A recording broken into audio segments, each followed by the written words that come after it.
Hello there. Welcome back to my channel. Today we are talking about the common rookie mistakes that artists make.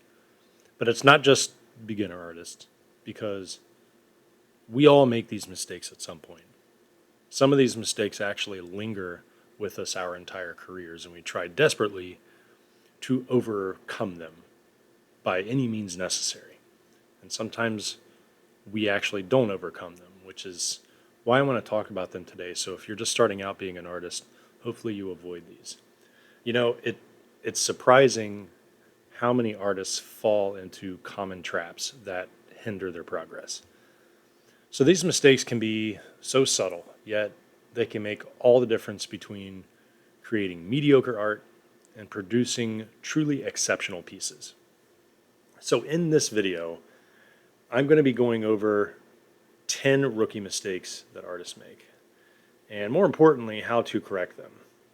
So whether you're a seasoned pro or just starting out, these insights will hopefully help you identify and overcome common pitfalls that hold us artists back from reaching our full potential.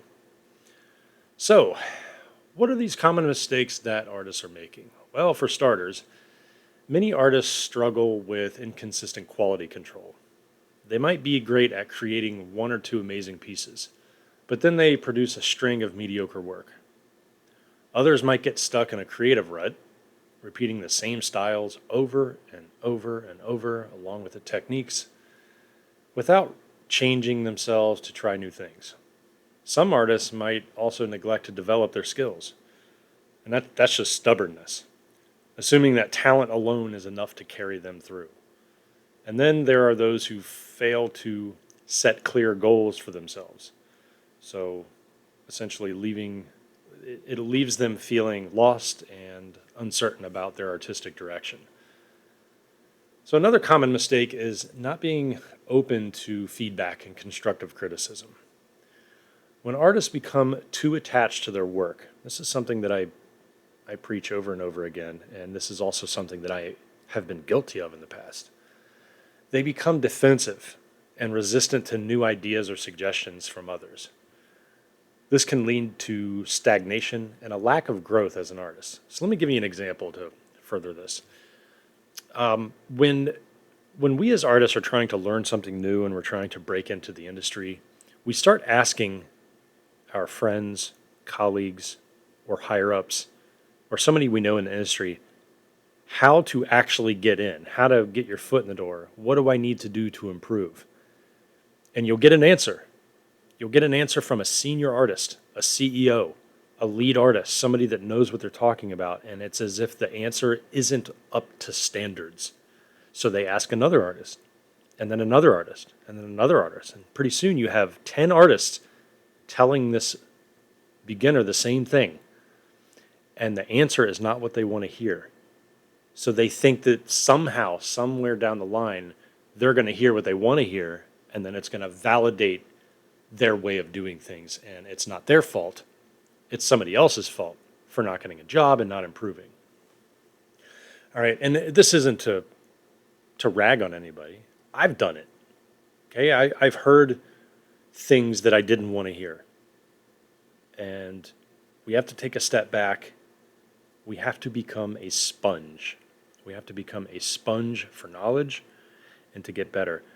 You have to have thick skin in this industry. You have to have thick skin as an artist if you want to improve, because art is not easy. Being a good drawer, sketcher, whatever you want to call it, is not easy. You have to put in the mileage. You have to go through hours and hours of frustration and broken pencils and bad-looking sketch pages in order to get to the good stuff and to get to a job that you know you deserve to have. All right. Okay, so many artists also make the mistake of comparing themselves to others. I've mentioned this before. This can lead to feelings of inadequacy and frustration, causing them to give up on their artistic pursuits altogether. They just flat out quit. Others might get caught up in the latest trends and styles, forgetting to develop their own unique voice and vision. And finally, some artists might forget to take care of themselves, physically and mentally. They might push themselves to work very long hours without taking breaks, leading to burnout and creative exhaustion. So if you're a freelancer, before the pandemic, you know exactly what this is. Okay, you don't have an office to go to where you actually have to go outside and look at sunlight, feel the air, drive, interact with humans. All right, there are times when you're stuck in a dimly lit room and you're painting something for 13 hours on a Saturday. And then a Sunday rolls around, you do the same thing. Got to take care of yourself. There's no excuse. Absolutely no excuse. The better you take care of yourself, you actually improve your artwork because you're thinking more clearly. You think more clearly, you take in more knowledge. You take in more knowledge, you know how to practice, you're more motivated. It invigorates you to perform better. It's a snowball effect. You have to take care of yourself. One of the most detrimental mistakes artists make is not having clear understanding of their target audience. This can lead to creating art that doesn't resonate with anybody, leaving them feeling frustrated and unfulfilled. When artists don't take the time to understand who their ideal audience is, they risk creating art that falls flat over and over and over again. For instance, let's say you're an illustrator who loves creating fantasy art. But if you're not clear on who your target audience is, you might end up creating art that appeals to everyone and no one at the same time. By understanding who your ideal audience is, you can tailor your art to resonate with them on a deeper level. Hello, portfolios. This is it. This is why This is why so many portfolios fail. It's because there's no target. It's just kind of spray and pray. Let's do a gun here. Let's do a creature there. Let's do a couple figure drawing sketches there that have no place in any portfolio ever. They're great to learn, but you don't need those. Oh, look, there's a vehicle, there's an environment, and they all suck. All right. There's no target. There's no target company that your work could potentially coexist with. All right. Where was I? Yes. Another mistake that artists make is not having a solid online presence.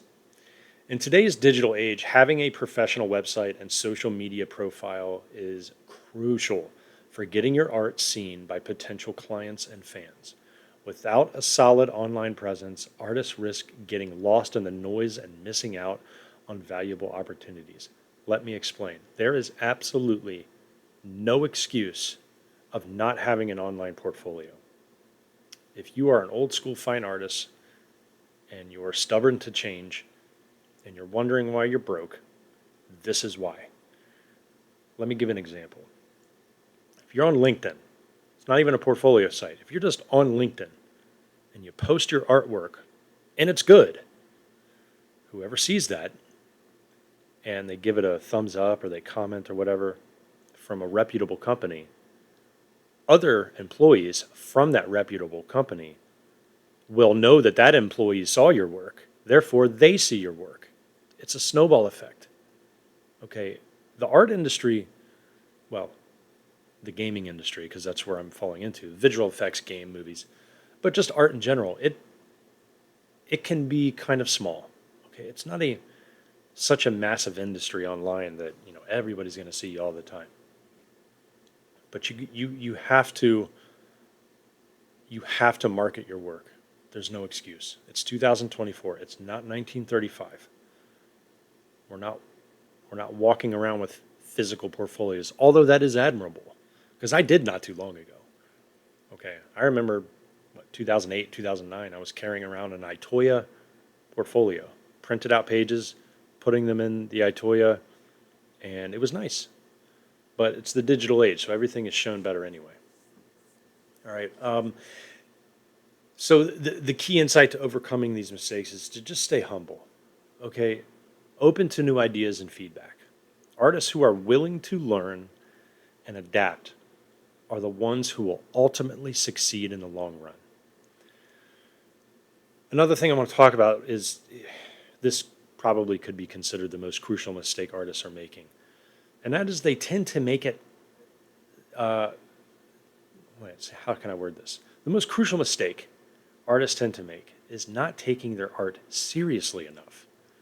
When artists don't treat their art as a business, they risk overvaluing their work and underpricing themselves. This can lead to burnout and financial struggles. I've heard many stories about fine artists that after graduating, they were never taught marketing skills. It's not their fault. But what is their fault is not seeking it out afterwards.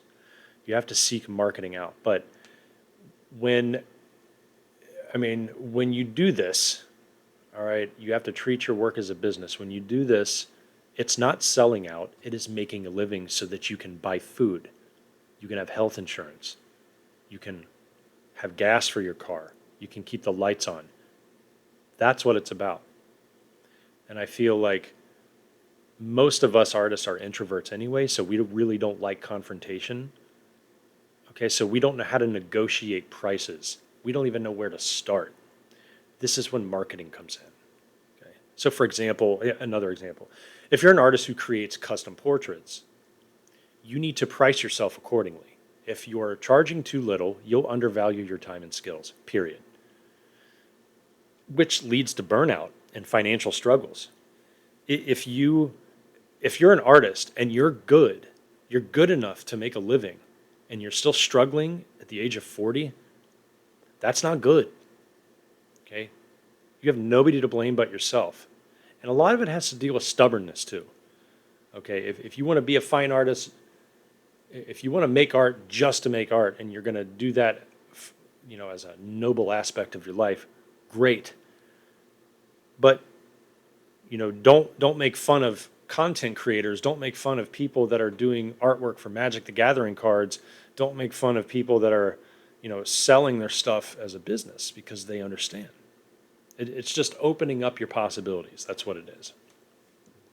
So by treating your art as a business, you'll be more likely to create a sustainable and fulfilling career as an artist. Remember, your art is a valuable commodity, and you should be compensated fairly for it. Okay? So I'm going to recap these 10 things, and then I'm going to be diving in a little deeper on some of them. Some of my trials and tribulations that I've gone through, so maybe those of you listening right now, it will at least help you if you're falling into the same boat. Okay, so just to recap, 10 rookie mistakes artists make are inconsistent quality control, that's one. 2, getting stuck in a creative rut. 3, neglecting to develop their skills. 4, failing to set clear goals. 5, not being open to feedback. 6, comparing themselves to others. 7, not taking care of themselves. Not understanding their target audience. Not having solid online presence. And not taking their art seriously. Is that more than 10? I don't know. Probably. I wanted to throw a couple extra in there, because I totally get it. I know, if you're listening to this right now and you're shaking your head, you go, you know what? I did all that. And it's still not working. Well, there could be a couple things wrong. Okay, one, you have the patience of a ferret, and you're just not willing to go the extra mile and put in those hours after a day's work doing whatever else you're doing. I'm not trying to be harsh here, but I kind of am. Because, I understand. I've been broke before. I've made a lot of money before. And nothing was ever stable. So you have to wonder why that is. You have to wonder what you did wrong with your art, with your marketing, with your stubbornness, with your patience, so that you can fix the problem. Because the digital age now is amazing. I'm not even talking about AI. Just the digital age in general. The fact that you can get your work seen by millions with one single click. You have any idea how many top artists back in the 70s even wish that happened? I mean, 80s, 90s. Okay, internet was a baby in the 90s, and people did have portfolios like on GeoCities and stuff, but it's it's way beyond that now. So you just have to remember that these mistakes are common. Okay, I'm not singling any one of you out, but they're also easily avoidable. So by learning from these errors, you can definitely take your art to the next level and build a very fulfilling career as an artist. Now, one thing that I heard, and I still believe this, is that if you're going to be a full-time freelancing artist, okay, so let's say that you're not looking to work in-house anywhere ever. You want to be your own boss, you want to do full-time freelance. It's going to take between 5 to 10 years to become established enough in your industry so that one, you're known, two, you've developed a big enough portfolio with enough nice clients that you're going to be sought after. Okay, whether or not you're niching down on anything, it's just they know that they can trust you. This is why, like, I'm going back to it. Online presence, okay, your portfolio, your website, whatever you're doing, okay, your Etsy shop. If you do fine art paintings on, you know, canvas, and you want to sell it online, great. Okay, I mean, we got a lot of different portfolios. Coraflot's still around, Behance is around, ArtStation is around. Okay, Squarespace, Wix, all these different places where you can have your online presence. Oh, and if YouTube. YouTube is Instagram. Okay, I won't even get into YouTube yet. Instagram.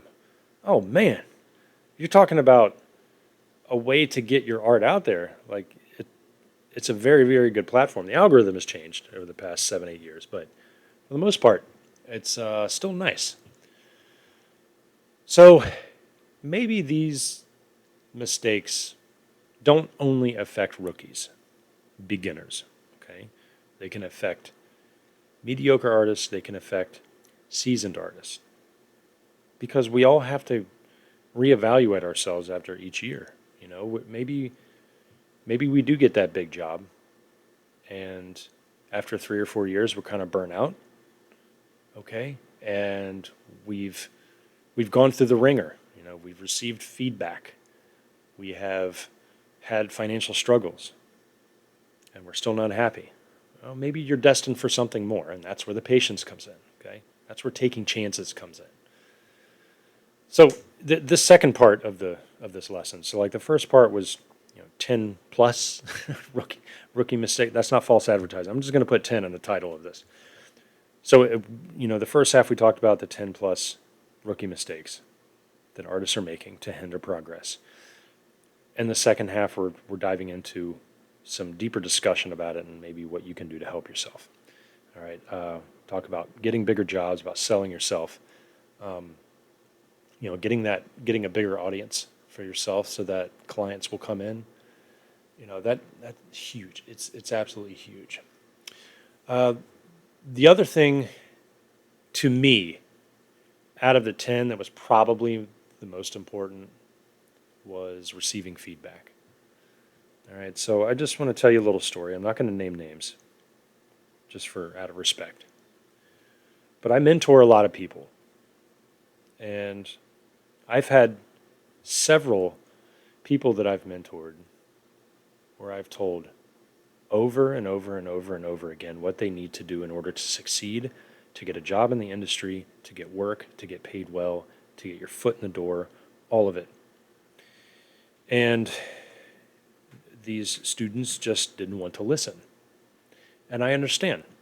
There's going to be resistance. So if you're listening right now and you're in college or you're wondering why you're not progressing as an artist, this could probably be it. It's receiving feedback and knowing what to do with the feedback. When I was mentored, I was only mentored by about 3 people maximum. You don't want to ask too many people to quote unquote tear your work apart. It is one of the most detrimental things you can do. I hated seeing that online for years, especially on Facebook. People would post their work and go, please tear it apart. 90% of those people have no right to tear that apart because they themselves can't do it. You need to ask a specific artist in the industry who is doing exactly what you want to do to review your work. My mentor, his name is Horia Dochu. He's an amazing artist, and I consider him a friend. He always told me, you know, before you post online, always ask a professional to look at your work first. And by doing so, it could be the equivalent of working in-house somewhere and then getting that professional feedback so it's as good as it can be. Because portfolios are not as good as they can be.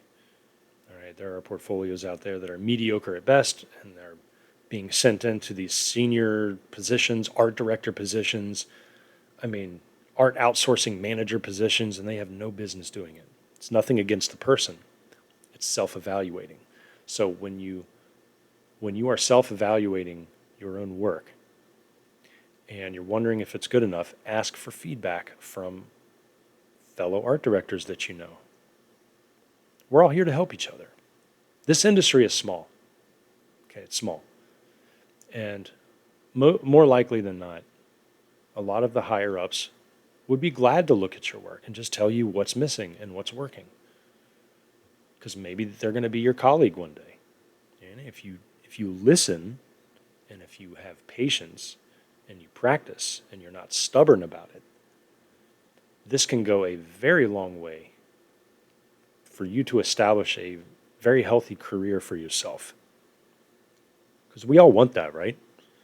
We all want that healthy career where we can say we did something. We can say that we were part of something that became successful. And I'm not just saying being an entrepreneur. I'm talking about we all want to be part of that major IP, you know. All the major IPs, Gears of War, Doom, Halo, Mass Effect, like all of the BioShock, all the big ones, you know. And you can get there.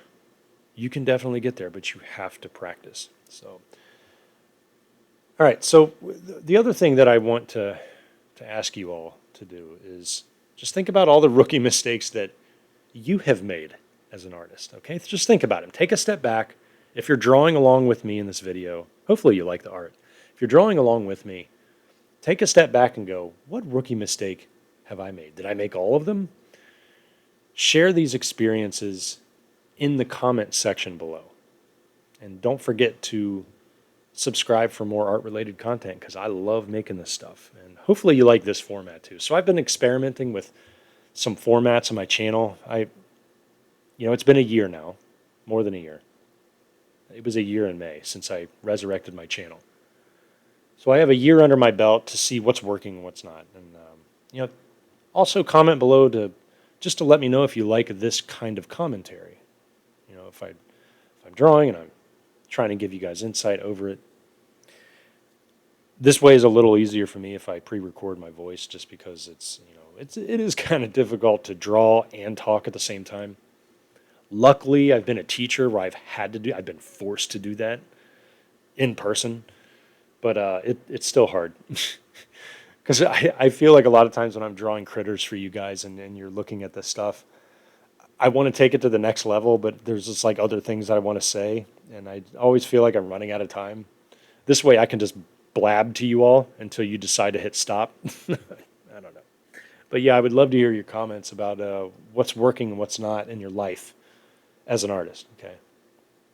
In your life too, but I can't give you those kind of answers, but I can help you with the artistic side. And I do acknowledge every single comment given. I try really hard to answer all of them, especially if you have a really good specific question. I also want to let you all know that my live sessions will be coming back. The problem is my phone was overheating because I go live on my phone. Okay, so I might be using my webcam next time. I don't know. My camera DSLR does not you can't hook it up to live. You can't even hook it up to OBS. So I'll find a way around it, a little workaround. But live sessions will be coming back. I love doing those. Another thing I want to mention is now that we're in the middle of July, cannot believe it's July already. Hopefully you all are surviving the heat. If you live in, oh my gosh, if you live in Furnace Lake in Death Valley, I am so sorry. So sorry. It's what, 139 degrees or 134 degrees out there, 60 degrees Celsius. It's crazy. But it's July, so I'm running a special for August and September, my summer special for Creature Design Workshop. It's a bustling community. It's a Discord channel, so check the link in the description. I've also been hearing that some of those links are not working, so if you go under my channel description, just the paragraph to explain what my channel is, that link does work. There are also other descriptions and videos where you can click on those links and they do work. So I need to find out what's actually going on with that. Creature Design Workshop Discord. A lot of people are joining. It's a bustling community. And we're almost at 2,000 members now. Crazy. They just keep coming in. I welcome you all. It's amazing to have you. I love seeing all of your art. We are conversing. We're talking about art books. We have a huge reference section growing, different channels, amphibians, reptiles, avian, mammalian, you name it, we got it. And everybody's just trying to get better as an artist. And I'm also running the special, my Creature Design Workshop. So for August and September, check out the link in the description below for the website. You can read up all about the syllabus. If I were you, I would take advantage of the summer special. I do have limited seats, but with the summer coming and I can take more people in. It's a lot, but I love it. I actually love teaching everybody about critters and anatomy and all that fun stuff. All right.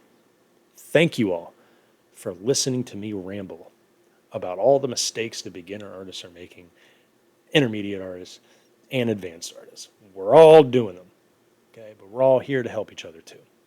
Don't forget to comment below, give it a like, subscribe to my channel if you want to, and I'll see y'all next time. Later.